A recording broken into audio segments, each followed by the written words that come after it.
Meanwhile, Thailand and others are charging much higher prices, like 60%. India charges 70%. Vietnam charges 75%, and others are even higher than that. Likewise, until today, the United States has for decades charged a 2.5 tariff. Think of that, 2.5% on foreign-made automobiles. The European Union charges us more than 10% tariffs, and they have 20% VATs, much, much higher. India charges 70%, and perhaps worst of all are the non-monetary restrictions imposed by South Korea, Japan, and very many other nations. As a result of these colossal trade barriers, 81% of the cars in South Korea are made in South Korea. 94% of the cars in Japan are made in Japan. Toyota sells 1 million foreign-made automobiles into the United States, and General Motors sells almost none. Ford sells very little. None of our companies are allowed to go into other countries. And I say that, friend and foe. And in many cases, the friend is worse than the foe in terms of trade. But such horrendous imbalances have devastated our industrial base and put our national security at risk. I don't blame these other countries at all for this calamity. I blame former presidents and past leaders who weren't doing their job. They let it happen, and they let it happen to an extent that nobody can even believe. That's why, effective at midnight, we will impose a 25% tariff on all foreign-made automobiles.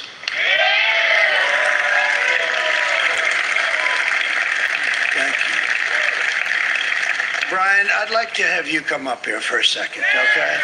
I just see him sitting. He's been a fan of ours, and he understands this business a lot better than the economists, a lot better than anybody. Brian, say a few words, please, would you? Thank you, Mr. Thank you. It's a great honor to have you. Thanks. Thank you, Mr. President.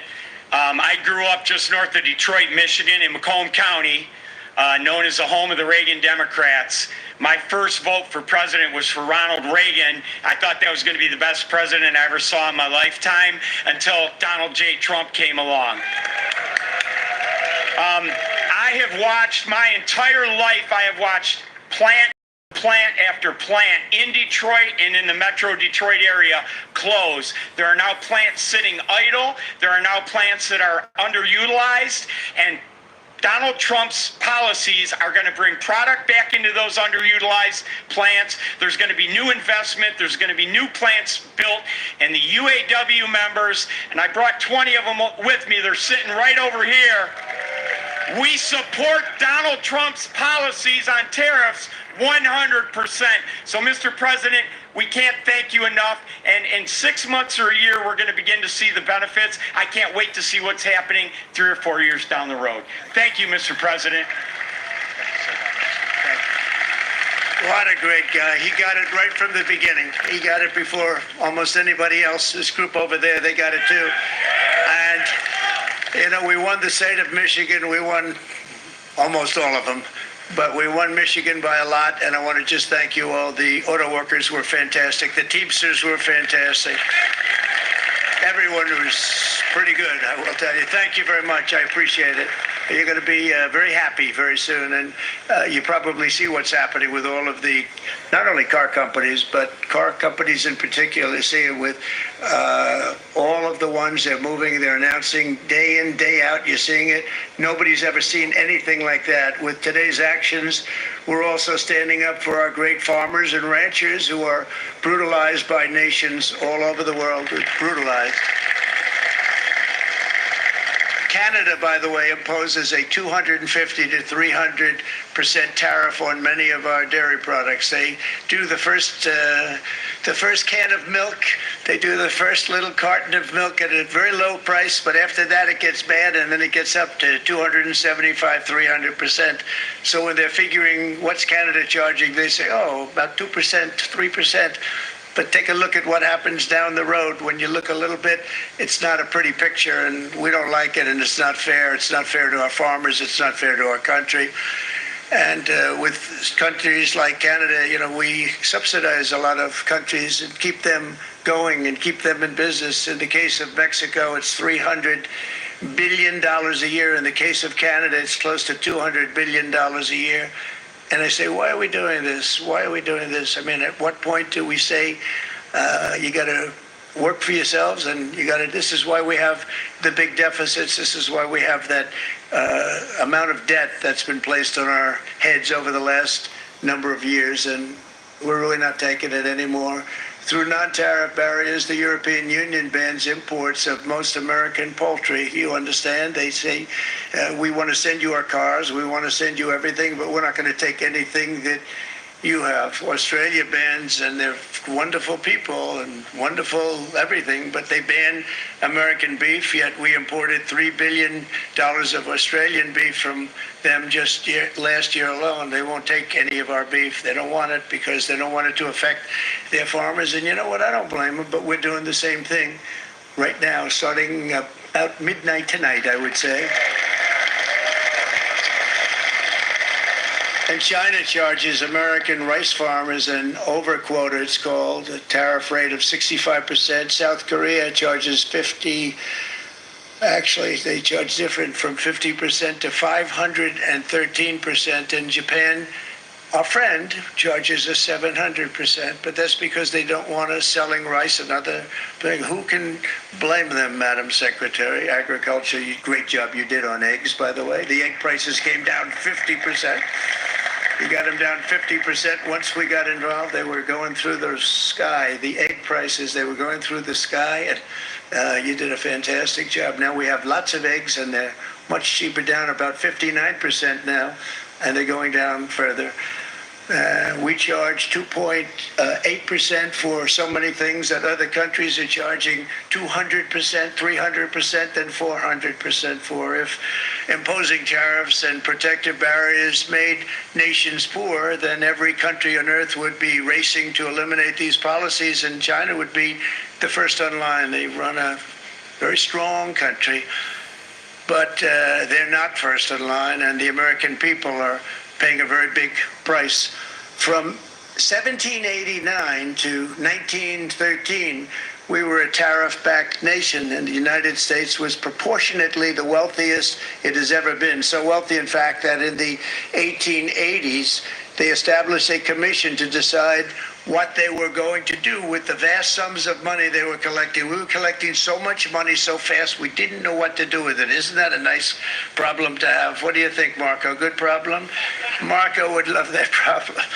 But we don't have that problem anymore, but we're not going to have it very much longer, I will tell you. But they collected so much money, they actually formed a commission to determine what they were going to do with the money, who they were going to give it to, and how much.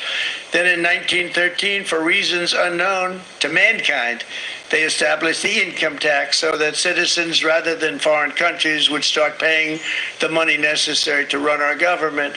Then in 1929, it all came to a very abrupt end with the Great Depression, and it would have never happened if they had stayed with the tariff policy. It would have been a much different story. They tried to bring back tariffs to save our country, but it was gone. It was gone. It was too late. Nothing could have been done. It took years and years to get out of that depression, far longer than even FDR had that office right over there for a long period of time. The ramp system, that's rather intricate, was built because of him, and every time you walk up, you think of him, and he did a great job in many ways, but it lasted long beyond his terms, as you know. But it's not too late any longer, and we're going to start being smart, and we're going to start being very wealthy again. We're going to be wealthy as a country because they've taken so much of our wealth away from us. We're not going to let that happen. We truly can be very wealthy. We can be so much wealthier than any country. It's not even believable, but we're getting smart. Nearly a century later, in the face of unrelenting economic warfare, the United States can no longer continue with a policy of unilateral economic surrender. We cannot pay the deficits of Canada, Mexico, and so many other countries. We used to do it. We can't do it anymore. We take care of countries all over the world. We pay for their military. We pay for everything they have to pay. And then when you want to cut back a little bit, they get upset that you're not taking care of them any longer. But we have to take care of our people, and we're going to take care of our people first. And I'm sorry to say that.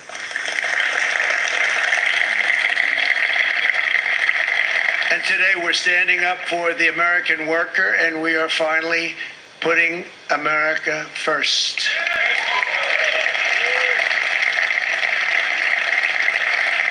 In Sleepy Joe Biden's last year in office, the United States hemorrhaged 100,000 manufacturing jobs, and the number was going through the roof at levels never seen before.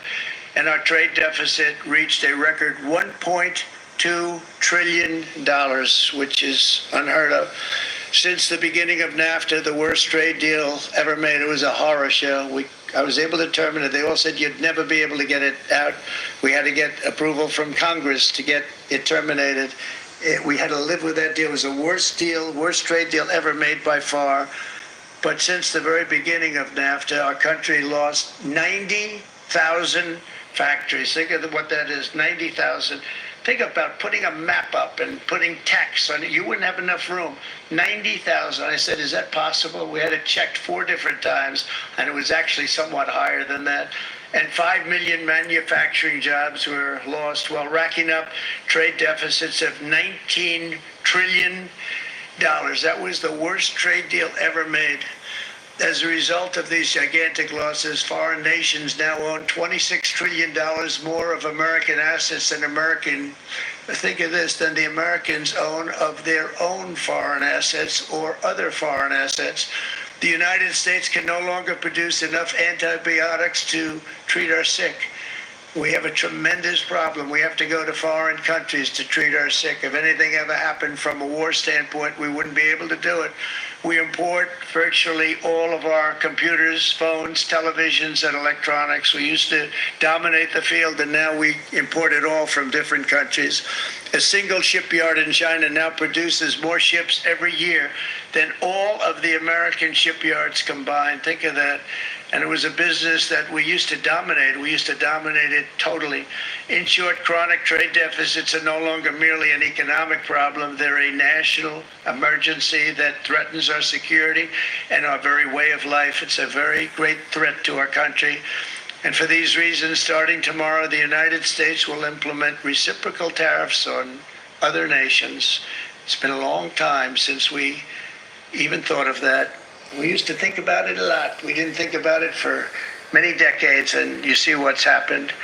For nations that treat us badly, we will calculate the combined rate of all their tariffs, non-monetary barriers, and other forms of cheating. And because we are being very kind, we're kind people, very kind.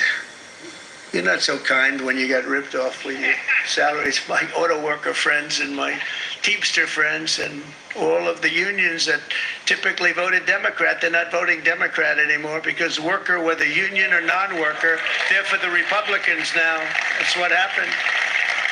But we will charge them approximately half of what they are and have been charging us. So the tariffs will be not a full reciprocal. I could have done that, yes, but it would have been tough for a lot of countries who didn't want to do that. I'd like to see the chart if you have it.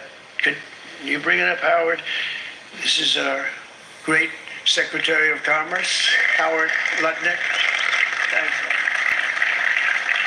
So if you look at that, China, first row, China, 67%. That's tariffs charged to the USA, including currency manipulation and trade barriers. So 67%, I think you can, for the most part, see it. Those with good eyes, with bad eyes. We didn't want to bring, it's very windy out here. We didn't want to bring out the big charts because it had no chance of standing. Fortunately, we came armed with a little smaller chart. So 67%, so we're going to be charging a discounted reciprocal tariff of 34%. I think, in other words, they charge us, we charge them less. So how can anybody be upset? They will be because we never charge anybody anything, but now we're going to charge. European Union, they're very tough, very, very tough traders. You think of the European Union, very friendly. They rip us off. It's so sad to see. It's so pathetic. 39%, we're going to charge them 20%, so we're charging them essentially half. Vietnam, great negotiators, great people. They like me, I like them. The problem is they charge us 90%. We're going to charge them 46% tariff. Taiwan, where they took all of our computer chips and semiconductors. We used to be the king, right? We were everything. We had all of it. Now we have almost none of it, except the biggest company is coming in. We're going to end up with almost 40%. Lee Zeldin's working to get their approvals. And it's an amazing company. Mr. Wei, of one of the great companies of the world, actually. They're coming in from Taiwan, and they're going to build one of the biggest plants in the world, maybe the biggest for that. But 64%, we're going to charge them 32%. Japan, very, very tough. Great people. And again, I don't blame the people for doing it. I think they're very smart in doing it. I blame the people that sat right in that Oval Office, right over there, right behind the Resolute desk or whichever desk they chose. Japan, 46%. They would charge us 46%, and much higher for certain items like cars, little items like cars. 46%, we're charging them 24%. India, very, very tough, very, very tough. The Prime Minister just left, and he's a great friend of mine, but I said, you're a friend of mine, but you're not treating us right. They charge us 52%. You have to understand, we charge them almost nothing for years and years and decades, and it was only 7 years ago when I came in, we started with China and charged them. We took in hundreds of billions of dollars from China in tariffs. And they understood, honestly. President Xi understood. He said, look, I understand. And the countries, and they all understand. We're going to have to go through a little tough love, maybe. But they all understand. They're ripping us off, and they understood it. Prime Minister of Japan, Shinzo Abe. He was a fantastic man. He was unfortunately taken from us, assassination. But I went to him and I said, Shinzo, we have to do something. Trade is not fair. And he said, I know that. And he was a great gentleman. He was a fantastic man, but he understood immediately what I was talking about. I said, Shinzo, we have to do something. He said, I know that. And we worked out a deal, and it would have been a much better deal, but frankly, there were many years left on the deal that was made previous to my getting there, but it was something. If you look at Switzerland, 61% to 31%, Indonesia, Malaysia, Cambodia, oh, look at Cambodia, 97%. We're going to bring it down to 49. They made a fortune with the United States of America. United Kingdom, 10%, and we'll go 10%. So we'll do the same thing. South Africa, 60%, 30%, and they've got some bad things going on in South Africa. We're paying them billions of dollars, and we cut the funding because a lot of bad things are happening in South Africa. The fake news ought to be looking at it. They don't want to report it.